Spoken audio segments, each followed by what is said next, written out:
Not one to have many regrets, but one that I do have is not caring about my gut health far earlier. So this was a very lengthy process that we'll get more into the hairy details here in a second, but the main reason why we ended up doing a gut health protocol is because we didn't have hormones in a good spot. Specifically for me, my estrogen was double, 2.5 times what it should have been from a total estrogen level, which was a massive red flag. I'm surprised I'm not sitting here today with a pair of titties hanging off my body because how emotional I was feeling, anxious I was feeling, and I just didn't have much of a sex drive. But it was like that for maybe 1.5 years. I just didn't know it.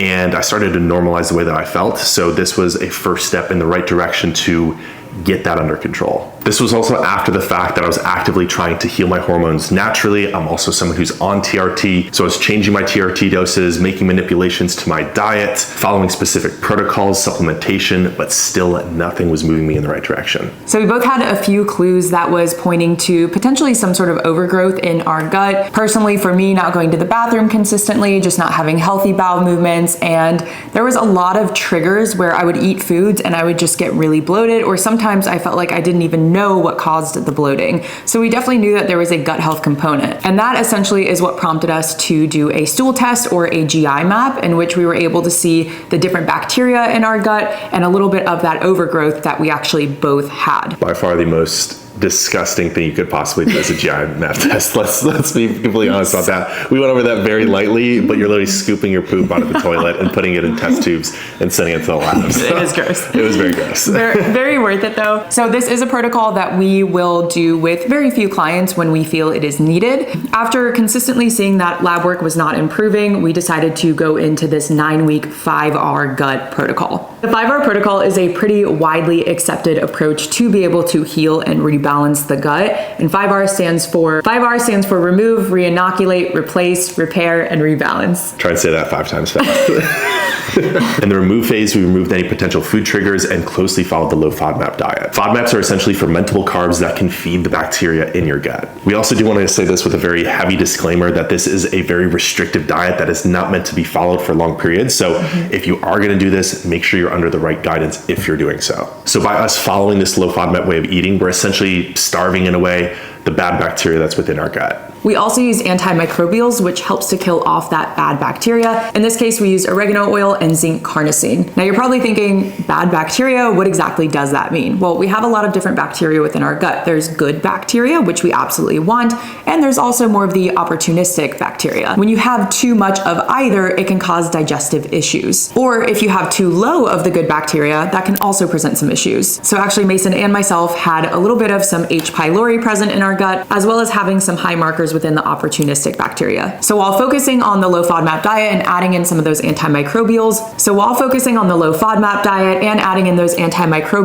over the course of the 9 weeks, we also need to make sure that we replace. For replace, we added in digestive enzymes, which essentially helped us break down the foods that we were eating a little bit better. For reinoculate, we wanted to add back in some good bacteria, and we did so by adding in a probiotic. Then we needed to add in some gut defender, which essentially helps repair the gut lining and strengthen the overall immune system. Then we added in 2 supplements to help repair the gut lining and strengthen the overall immune system.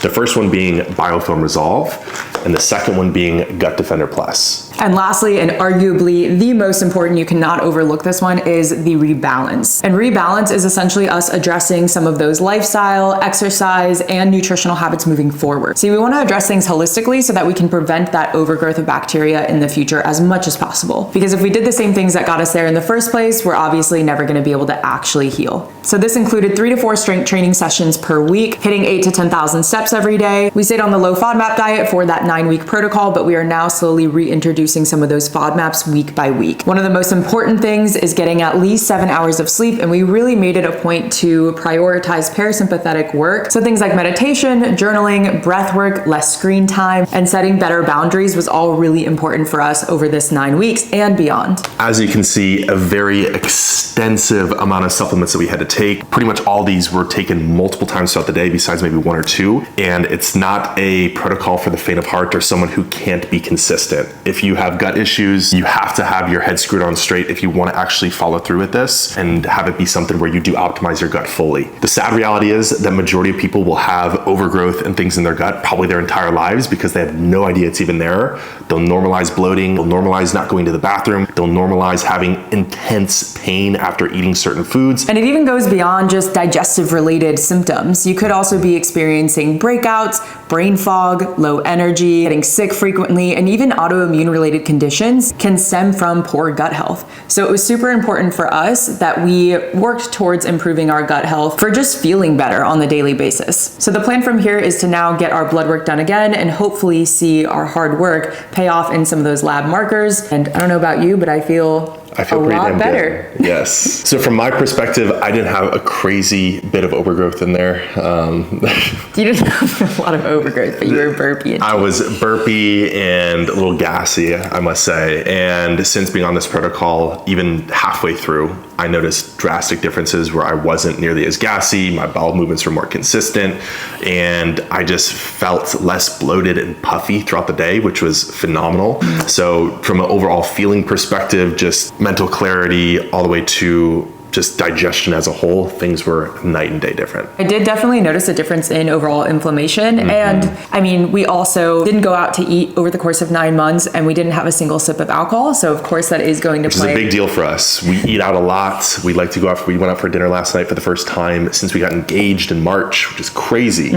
But yeah, we're huge into that. So for us to have to put that on pause was a pretty big deal for us. It was difficult. But of course, reducing some of those things inevitably is going to improve, your gut health and inflammation markers and your hormone health. But obviously the supplement protocol, as well as the other changes that we made within our diet, really made a massive difference. And we are looking forward to seeing the improvements show up on our lab markers.